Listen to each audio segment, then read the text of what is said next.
Hello everyone. सो ये है part 3 of my Barcelona trip.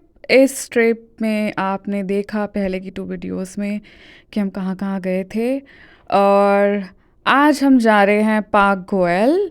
Park Goyal is one of the Gothic attractions. एक kind of park है वो, जिसमें अलग अलग तरह के गॉथिक स्ट्रक्चर्स बने हुए हैं। जो आप अभी आगे देखोगे उससे आपको ज़्यादा समझ में आएगा कि हम अभी कहाँ जा रहे हैं।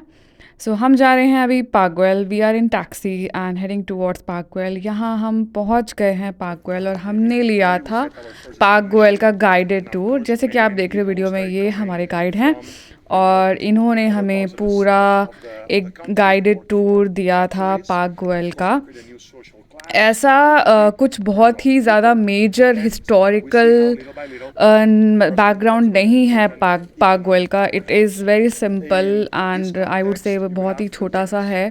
अगर आप चाहते हो कि आपको गाइडेड टूर नहीं लेना है तो आप गूगल पे जाके भी उसके बारे में पढ़ सकते हो, और आप ये टूर खुद भी कर सकते हो। ये ज़रूरी नहीं है कि आपको गाइडेड टूर ही लेना है, पर हमने गाइडेड टूर ले लिया था तो हमें लगा कि हमें लेना चाहिए, तो हमने ले लिया था। बट ऑब्वियसली अब लेने के बाद ये एक्सपीरियंस मिल चुका है, तो मैं सजेस्ट नहीं करूँगी कि आपको गाइडेड टूर की ज़रूरत है पार्क गोयल पे।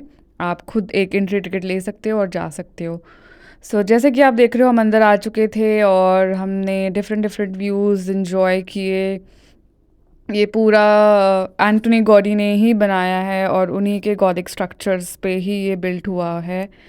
ये एक बहुत बड़ी लैंड थी जो कि एक पार्क पार्क था, मतलब एक फॉरेस्ट काइंड ऑफ लैंड थी, और उसके ऊपर ये बनाया गया है। जो एंटनी गॉडी थे, उन्होंने क्या किया था कि जो स्ट्रक्चर्स थे उन्होंने नेचर से डील करते हुए ये स्ट्रक्चर्स बिल्ड किए। जैसे कि आप देख रहे हो, ये पेड़ है, ये पेड़ उन्होंने काटा नहीं, इस पेड़ के अराउंड ही उन्होंने ये स्ट्रक्चर्स बिल्ड किए। तो ऐसी बहुत सारी चीज़ें आपको देखने को मिलेंगी।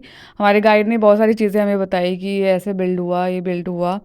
और ये जो आप घर देख रहे हो सामने, इसमें वो एंटनी गॉडी रहते थे पहले, बहुत पहले, जब उन्होंने बनाया था, जब ये काम चल रहा था। और ये मिलता है हमें बार्सिलोना का व्यू पूरा। आप उधर देख रहे हो वो सग्रादा फैमिलिया था, और ये पूरा ऊपर से पूरा व्यू मिलता है। Now we are heading more inside the Park Guell, और ये सारे स्ट्रक्चर्स, सुंदर सुंदर जो स्ट्रक्चर्स आप देख रहे हो, ये देखने को मिल रहे हैं। ऐसे ये स्ट्रक्चरल काइंड ऑफ बना हुआ है, और देखने में वीडियो में इतना, वीडियो कैमरा जो इतना जस्टिस नहीं कर पा रहा है, पर जब आप सामने से देखते हो तो ये बहुत ही ज़्यादा अपीलिंग और बहुत सुंदर लगता है। अगेन ये जो आप स्ट्रक्चर्स देख रहे हो ये घरों के, ये भी एक काइंड ऑफ स्ट्रक्चर है which is present inside park Goyal. इनके अंदर आप जा सकते हो, ये जो डिफरेंट स्ट्रक्चर्स है, घर हैं, और इनके अंदर जाके आप देख सकते हो। मैं अंदर भी गई थी इन छोटे छोटे हट काइंड ऑफ स्ट्रक्चर्स की, और वहाँ पे अंदर अलग अलग चीज़ें हैं, काइंड ऑफ कुछ बुक शॉप बनाई हुई है, कुछ सुविनियर शॉप बनाई हुई है, वो आप आगे देखोगे। और ये जो आप देख रहे हो स्ट्रक्चर, ये इनका एक assembly meeting point kind of था, जैसे कि हमें बताया गया। और नेचुरली आप नेचुरल एसी जो होता है ना, बाहर इतनी गर्मी थी, पर जब हम इसके नीचे आए तो ये बहुत ही ठंडा था। ये ऐसे बिल्ड किया हुआ है ना इन पत्थरों से। मुझे नहीं पता, इतनी इतनी मुझे इन्फॉर्मेशन नहीं है, और मैं इतना नहीं जानती कौन से पत्थर है ये, बट इसके नीचे बहुत ही ठंडा, जो ये पिलर्स वाला एरिया था बहुत ही ठंडा था। नेचुरल एसी का काम कर रहा था, बिल्कुल अच्छा। और हम इसके अंदर हमने थोड़ा टाइम स्पेंड किया। उसके बाद हम निकल गए इन सारे अदर एरियाज़ को एक्सप्लोर करने के लिए। हमारा जो गाइडेड टूर था वो था अराउंड 50 मिनट्स। उसके बाद फिर गाइड ने हमें छोड़ दिया और उन्होंने बोला जाओ और एक्सप्लोर करो। फिर हमने अपना एक्सप्लोर करना शुरू किया और पिक्चर्स ली, वीडियोस बनाई। अब मैं ज़्यादा ना बोलते हुए आपको व्यूज़ एंजॉय करने दूँगी।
आफ्टर कासा बाटलो हम चले गए ला बुकेरिया मार्केट। हम बस रास्ते में पहुंचे थे और बाहर से ही मतलब बाहर ही थे हम उसके, और हम अंदर तक बिल्कुल नहीं जा पाए। मैं यही सजेस्ट करूँगी कि अगर आप वेजिटेरियन हो तो आप यहाँ बिल्कुल भी मत जाना, बिकॉज़ यहाँ का जो स्मेल जो आ रही थी, जो फ्रेग्रेंस जो था, बहुत ही स्ट्रॉन्ग था।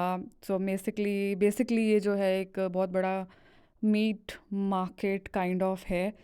कुछ वेज ऑप्शंस भी हैं, बट ये इतना ज़्यादा स्मेली था।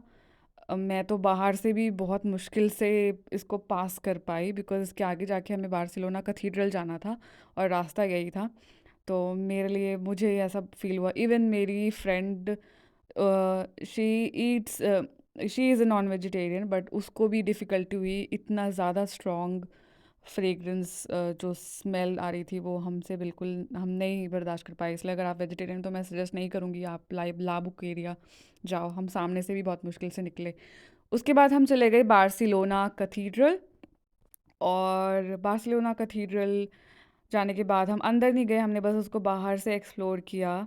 अंदर अगर आप जाना चाहते हो तो 23 की टिकट है, बट हम ऑलरेडी चर्चेस देख चुके थे अंदर से, तो हमने सोचा कि इसके अंदर नहीं जाते हैं और बाहर से ही एक्सप्लोर करते हैं। और साइट सीइंग हमने कुछ की, कुछ सुवेनियर्स हमने ख़रीदे, और उसके बाद फिर हम चले गए अपने घर, बिकॉज़ नेक्स्ट डे हमारी फ़्लाइट थी। घर बोल रही हूँ, हम अपने होटल अपने अपने अपार्टमेंट चले गए, क्योंकि नेक्स्ट मॉर्निंग हमारी फ़्लाइट थी टू रोम फ्रॉम बार्सिलोना। हमने फ़्लाइट ली थी बार्सिलोना EI प्राट एयरपोर्ट से। दो एयरपोर्ट्स है बार्सिलोना पे, तो हमने EI प्राट से ली। वो ज़्यादा ईजियर है और वो डाउनटाउन से बिल्कुल पास तो नहीं बोलूँगी, बट वहाँ से जो है इंटरनेशनल फ़्लाइट्स ज़्यादा चलती हैं और वो ज़्यादा बड़ा एयरपोर्ट है। अब आप व्यूज़ एंजॉय करो और मैं आपको मिलूंगी अपने नेक्स्ट ब्लॉग में। Bye for now, keep watching, thank you, bye bye.